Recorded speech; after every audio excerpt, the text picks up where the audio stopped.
Hey, this is David, Richter Scale Studios. I'm setting up a new print. This is called Weathered Arches or Market Arches from Imperial Terrain. This is a early release on their Patreon page. I'm going to do it on the Creality CR10. Let's take a walk over there real quick, show what I'm doing. I just switched out the hot end, putting in the stock one in with the regular brass tip because I've been having better luck with that. I also, let me grab this, I'm switching out the 40 millimeter by 10 to a 40 millimeter by 20. So some of the overhangs look kind of tricky. I don't know if it's going to help or not. Hopefully it'll blow a little more air. And what else? I think that is it. I'm adding, when you look back at that picture, I'm adding a couple supports and rafts. Because you don't have those four little points touching the bed. And I've had some bad luck when you have small areas touching a bed. Something big like that, it might get knocked by the nozzle or something that through a longer print. I think it's gonna be probably 9 to 11 hours. So I'm gonna get that started and come back and show you. I just wanted to show you, this is the slice I did with Simplify 3D for the model. So these are the custom supports I put in. I don't want to overdo it on the supports because I think this is pretty well designed, but that is a huge distance to cover. If you know, this is what, 310 centimeters or millimeters across. So this is not a small structure. So I think that should cover that. And plus, there's not a lot touching the bed. I think my bed will cover it, but I've done some smaller miniatures that have a little contact and they get knocked around. I probably didn't need all the rafts, but for this, sometimes you do for the supports. So if I run this through to prepare to print, I was never a really big fan of rafts on things. You see on my Instagram and my Facebook artist page, I did a hero forge on my Prusa with some Paramount gray PLA filament at a 0.16 layer height, and I slowed the Prusa down from 80 millimeters to 60 millimeters a second, and it came out pretty amazing. I'll put a picture up of that. It's a really cool little miniature, a girl on a motorcycle design called Looking for Trouble, and she has a pistol with a silencer on it, and it looks awesome, 28 millimeter. So this is what it looks like with all the supports, and you can see this rafts everywhere. So I'm gonna go upstairs, and I just started the print. Had a problem at first. I was screwing around with the PTF tubing, and I didn't get it in the hot end I switched out, and I was getting a major clog. So I'll show you that too. So I'll see you in a second. Okay, we're back up here, and this runs so quietly. I love this. And we're still running, still doing the raft, so we're not even doing the cooling pad. It hasn't even kicked on yet, excuse me. So I was talking about earlier that white PTFE tubing wasn't doing too good, and I didn't have it in the hot end far enough. So it started clicking and it clogged, and it wouldn't extrude anymore. It wouldn't come out. So I basically strip everything down. Luckily, I love how this is so modular, like you've seen in the previous videos. So it comes apart pretty easily, and this is the clog I pulled out. That is nuts. That is insane, and I just recommend buying a bunch. This is cheap PTFE tubing, especially if you're just doing reasonably low temp PLA. Like I said, this is Meltec or something like that, or I'll put the name up here. This is called a wood filament. I like earthy tones because I do a lot of terrain, and like this is all handmade foam stuff I've done in the past. I don't think there's any. There's a little Tinkercad thing I did, God, 4 years ago when I got my the printer pot over there. Sorry about the. I did some of those and airbrushed them up real quick. That was a real basic design I did on Tinkercad, and maybe a couple other. Yeah, there's a couple of things on there, and that was something I did on Thingiverse a long time ago. So, but I do airbrush stuff eventually. But like I said in a previous video, I like to just, if I don't want to paint it, it's not going to look ridiculous on the game board, some kind of bright primary color. And you see that little move there. I have this on Octolapse. So at the end of the video, I'm going to have a time-lapse video of this thing growing off the Ultra Base Anycubic, and I'll put a link to this again. I love this on this printer. You've seen other videos about that. I've never had a problem. Nothing ever comes off of this. Especially now I'm doing these rafts. It's going to be nuts. So I'm going to maybe check on this one more time before the end. I'm going to run this overnight. And I'm doing I want to give a shout out to Chris Elkin's Simplify 3D setup. A lot of people use for their CR10s. I love it. I slowed it down from 36 to 3000. So about 50 millimeters a second instead of 60, just in case. I don't want to push it. I'm not in any rush for this overnight thing. And like I said, I'll do that. And we'll be back. Thank you for joining me. I was going to check on it one more time before I head down to bed. It is doing well. I think it was going a little too hot. You see some of the materials melted out because I don't think it's under extruding. And look at all the sides. Layering is nice, and remember this is like a destroyed building, so it's got all kinds of little areas knocked out of the sandstone or whatever the thing's made out of. I made one support off kilter. I didn't look at it close enough, but I think that shouldn't affect anything. So we'll see this when it's completed, and then I'll have the exciting time lapse after that.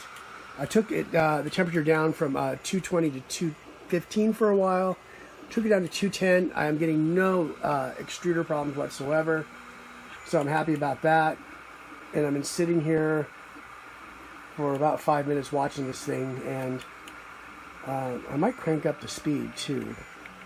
And see what happens. But well, we'll come look at this. It should be finished in the morning. If it's not, we'll do a little update on that. And we'll see you then. Yeah, I got up super early. I'm going to go back to sleep. But I just wanted to check on this. We are 9 hours and 15 minutes into a 13-hour and 45-minute print it turned out to be. And I am actually happy. And this is Melca, and it's called a wood PLA. It's not wood. It's just a wood color. I don't know what kind of wood they would call this, but I like this, like I said, earth tones. Like you threw it on a table, it wouldn't be out of place. It looks like some kind of mud or something like that. But the detail is crazy. I love it. And I got that, I brought the temperature back down to 205 because the infill kept looking funky to me, like it was under extruded and it was just way too hot. And that is looking perfect now. And this PLA is rated at 190 to 220. So there's a lot of play in it and temperature wise. But that is looking great now. Holding up all the detail. I believe this is a 0.2 layer height at a 10% infill. And I am thrilled. And the other thing about this PLA, it's cheap. Got it on Amazon. I guess I'll put a affiliate link to it below. It was in $13 range. And it was hit or miss on the reviews, but I'm giving it a good review. Let's get up close to this thing as possible. The Meanwhile power supply fan's on right now. You hear that in the background, like I hit a little tiny hairdryer. Much more quiet than the original fan. I'm hitting the bed right now. That is not bad.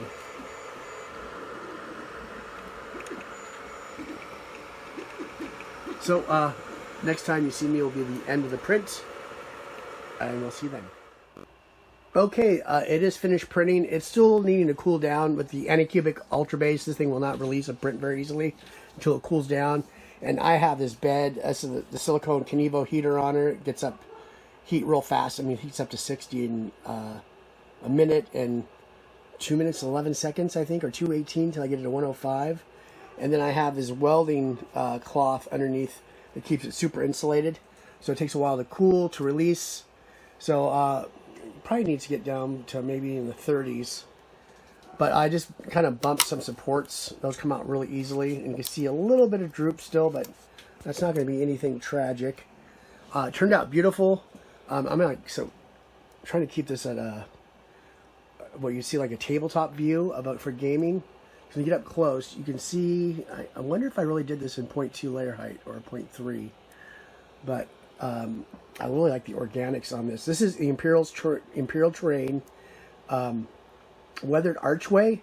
So this would be kind of cool to get a bunch of these put together on a table for like a market area or bazaar, I guess they call it. and all these little details to pick out and paint. And the Melca, this is the wood PLA. I've been, repeating this stuff. I'm gonna put a link to it. I like how this would, just printing this straight out like it is and throwing it up on a desert table. Like this is that table I talked about earlier, or the Star Wars Legion table I've done before that I still haven't done the forest side on that. So when I come back, I'm gonna take this off and I'm gonna take it downstairs and get some of my unpainted Star Wars Legion figures on MDF basis for painting. I've had a couple people say you can't use them. Well, no, they're for painting, and the Legion bases are being painted separately to show scale, and then we'll show the bonus time-lapse building of this from Octolapse.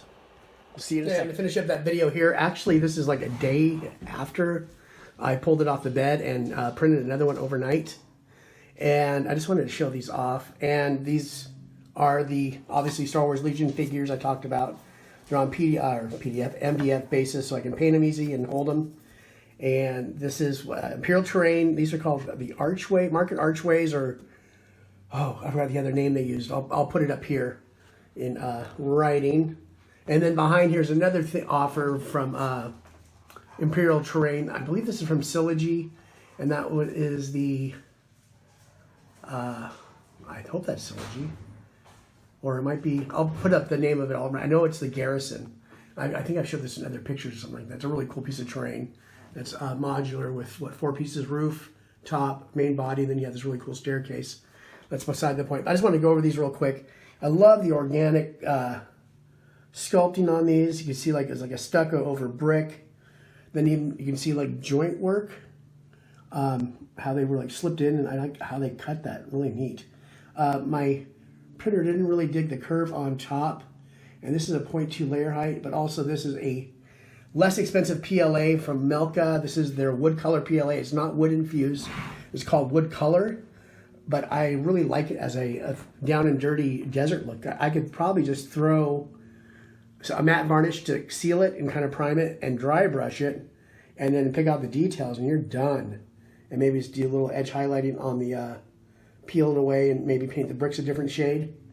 These are just really cool pieces, and you can see how you can pull them up, and you have multiple I guess how the rules are. Like say he's the sergeant and he's in cover. I guess everyone in his things in cover, if I recall. You can mention stuff below. I haven't even played the game yet, and I said I own 2 core boxes and just been really crazy about printing this terrain out and getting my printers going. And getting the CR10 dialed in was thrilling after I started modding it, and you saw it in the previous videos when I went through. So thank you for joining me in this video. Go check out Imperial Terrain if you have not. I'm not sponsored by them or anything, but I just really like promoting really cool artists and small companies in the hobby, and they're really putting out good quality stuff. And hopefully I'll be designing some of my own things very soon, just kind of brushing up on, well, Tinkercad, Fusion 360, and a little Blender. Probably mostly Fusion 360 I'm going to concentrate on. I want to learn how to do like the wire work and stuff like that. I know how I can just take like a basic structure like this from Tinkercad and bring it into like Mesh Mixer and just ding it up. I've done some practice models on that, but sculpting the bricks and all that, this is just a really cool piece. Imagine just having like 6 of these on the table, or have a bunch of these staggered on a large table with maybe a Garrison in it and some kind of marketplace. Uh-oh, my dogs are here. So I'm going to end the video here. Thank you for joining me, and we'll see you in the next one.